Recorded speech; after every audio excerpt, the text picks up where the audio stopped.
Eu gostaria de falar agora sobre o presidente da Câmara, Hugo Mota, republicanos. Ele disse não considerar que os atos de 8 de janeiro foram uma tentativa de golpe de Estado. A entrevista à rádio Arapuã FM, em João Pessoa, o deputado afirmou que a iniciativa não contou com um líder e, portanto, não pode ser classificado. Vamos entender exatamente o que ele falou, vamos ver.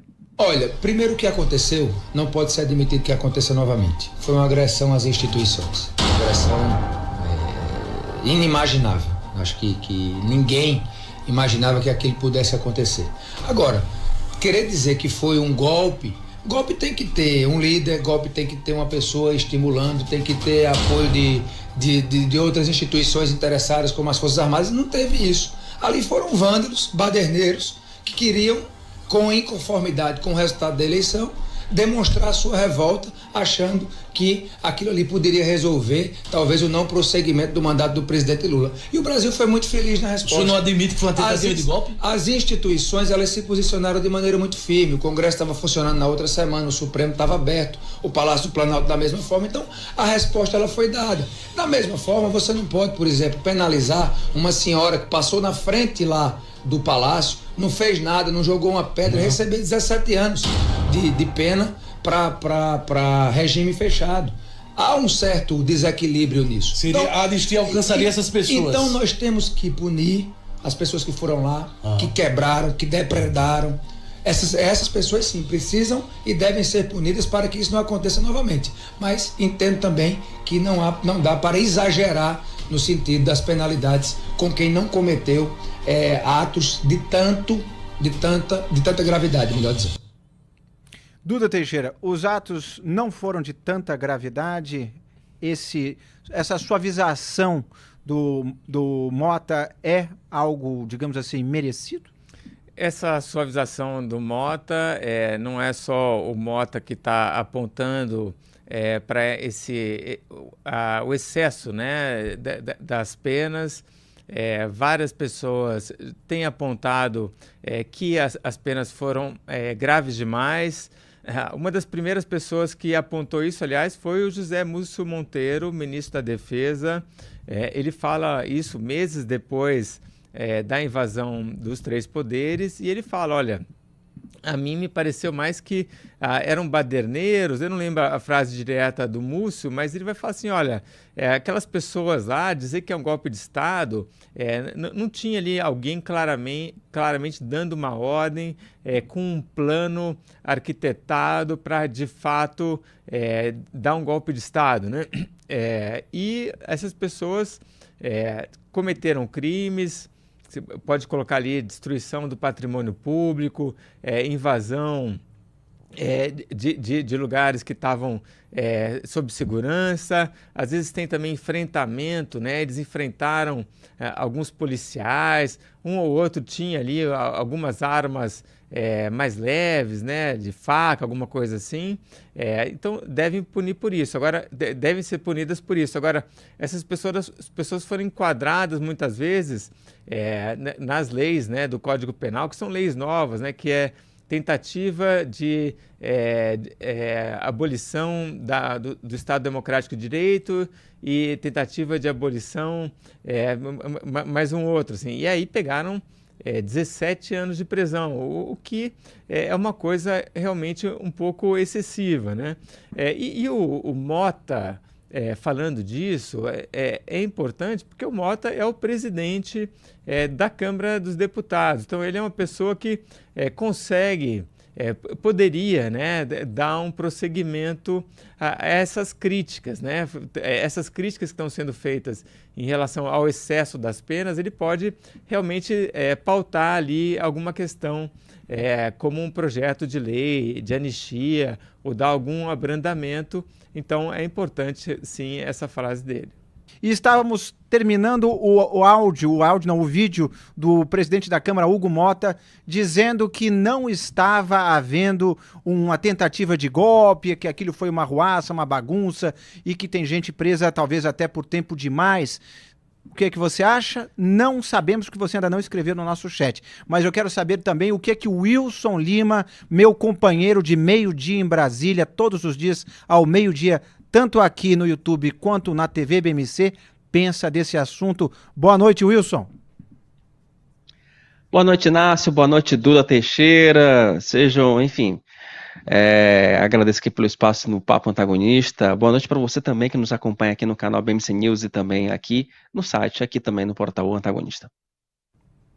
O que é que você achou desse depoimento, dessa fala do Hugo Motta em relação aos manifestantes, aos, entre aspas, golpistas, enfim, depende de que lado do espectro você está, dizendo que não houve um golpe, porque para ter um golpe precisa de um líder, e que lá não havia um líder, não havia um plano específico.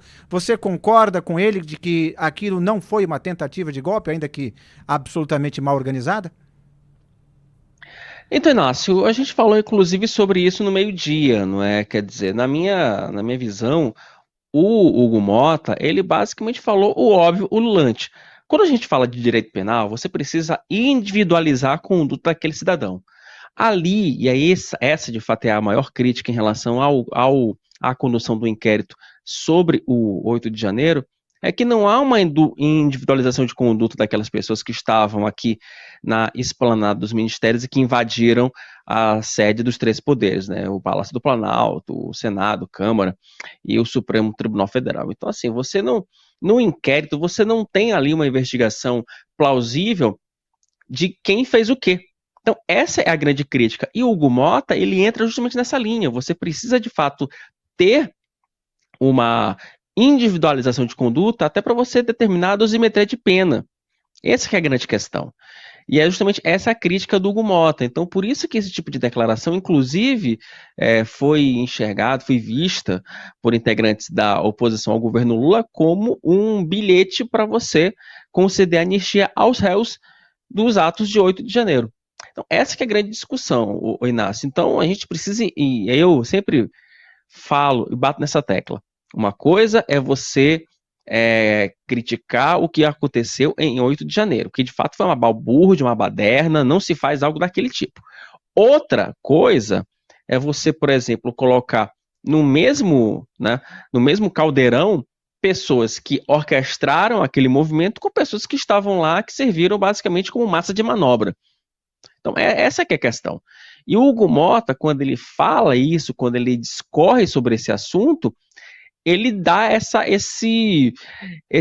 visão, né? Ele dá esse indicativo de que é necessário, sim, você individualizar cada conduta das pessoas que estavam envolvidas ali nos atos de 8 de janeiro. Gente, foi muita gente, estou falando de um universo superior a 1.000 pessoas. Então, você precisaria ali determinar o que cada pessoa fez naquela situação toda, porque senão fica sempre uma denúncia genérica. A pessoa estava lá, participou, depredou, mas depredou o quê? Fez o quê? Qual foi a participação dela? Quem incentivou? Ela chegou lá de acordo com qual ordem? Ela atendeu a uma ordem? Você precisa também destrinchar núcleos. Tem núcleo operacional, núcleo de comando. Então, assim, essas questões, né, que criam essa falha nesse processo, que definitivamente maculam toda essa ação relacionada ao 8 de janeiro. E aí, amigo, quando você macula o processo e o processo já está viciado, abre-se sim uma margem para você, por exemplo, pleitear uma anistia, ou você criar um movimento na Câmara dos Deputados em favor dos réus do 8 de janeiro, Inácio. Duda Teixeira. E, Wilson, acho que tem um ponto aí para a gente também diferenciar. Existe, então, o 8 de janeiro e essas pessoas foram condenadas, né? Algumas delas fizeram ali algum tipo de acordo com a PGR para já ter algum abrandamento da pena, outras continuam presas. Acho que aquela moça que escreve lá o Perdão Mané na estátua está presa, acho que pegou 17 anos.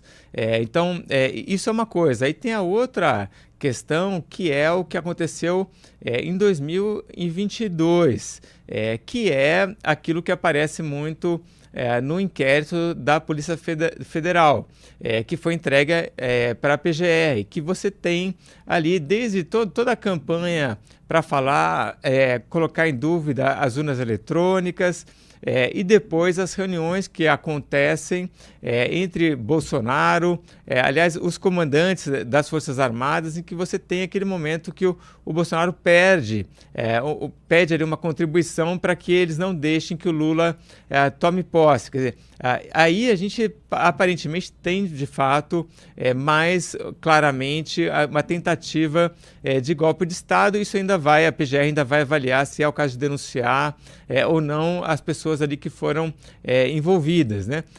Agora, o inquérito tenta fazer uma relação entre isso que aconteceu em 2022, essas reuniões, e a bagunça que aconteceu no 8 de janeiro, né? Esse vínculo ainda não está muito claro, mas é bom, acho que só, quer dizer, existe uma coisa que aparentemente foi mais grave, que aconteceu no final de 2022, e isso ainda vai ser julgado, e existe essa outra, que é o 8 de janeiro, que realmente a gente ainda não tem ainda muito claramente quem mandou, qual que era o objetivo, o que podia acontecer. Você concorda comigo, isso, que tem esses dois momentos, não? Eu concordo com você, Duda. Eu acho que a investigação toda da Polícia Federal, na minha humildíssima opinião, ela tem várias brechas. Tem várias brechas. Eles utilizam, eu acho que talvez o grande erro da investigação da Polícia Federal é você usar e abusar da teoria do domínio do direito de fato.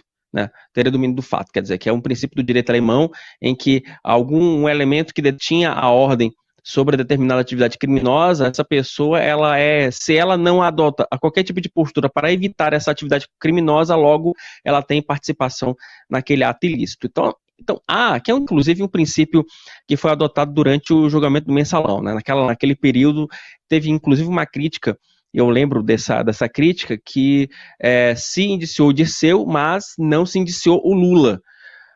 Mas por quê? O Dirceu acabou entrando como indiciado e condenado pelo Mensalão com base na teoria do domínio do fato, mas o Lula também, por analogia, poderia também ser condenado e indiciado naquele caso. Então, assim, até porque o Lula foi o principal beneficiado por aquele esquema do Mensalão. Então, nesse caso específico, a PF ela adota o mesmo raciocínio. Quem é o principal beneficiado? Ou seria o principal beneficiado de uma tentativa de golpe de Estado? Jair Messias Bolsonaro. Então, a partir disso que eles tratam essa narrativa. Só que qual é o grande problema, Duda? E aí, nesse ponto, concordo com você. Quando você estabelece uma linha de organização, uma linha criminosa e uma linha de conduta, a PF ela vai da narrativa de 2021, passa por 22 até chegar a 23. Só que ela não consegue, pelo menos até agora, ela não conseguiu juntar, concatenar todos esses fatos. Esse é que é o ponto. Porque para você partir da premissa de que houve uma tentativa de golpe, né, com base num laço temporal tão grande, você precisaria, por exemplo, partir da premissa de que o ex-presidente da República já estaria pensando que ia perder. Então, tem algumas brechas aí. Outra coisa, quando o Lula toma posse em 1º de janeiro de 23 e tem um ato de 8 de janeiro de 2023, você tem a partir da premissa de que, você tem uma tentativa de deposição de poder, quer dizer, como é que você vai conseguir vincular, por exemplo, um ex-presidente da República que está fora do país e que, ao partir, ele atuaria como? Ele atuaria como aquela pessoa que deu a ordem, vão lá, invadam a sede dos seus poderes e vão tentar tirar à força o Lula da cadeira presidencial? Então, tem várias brechas. Como é que seria essa ordem? Seria por meio do Mauro Cid? Seria por meio dos militares? Outra coisa, se naquela reunião dos militares, se não me engano, acho que foi em outubro ou novembro, que o Bolsonaro chama os comandantes das Forças Armadas e apresenta uma minuta de decretação do estado de sítio, com base no artigo 142 da Constituição, e você tem 2 dos 3 comandantes do Exército dizendo, não vamos apostar nisso, como é que esse fato, especificamente, essa negativa dos comandantes das Forças Armadas, de fato pode ser interpretada como uma tentativa de golpe e como a utilização dessas pessoas como massa de manobra para essa tentativa de golpe em janeiro de 23. Então, assim, há tanto detalhe nessas investigações que a Polícia Federal tenta juntar, mas que, enfim, que não tem lá o seu lastro.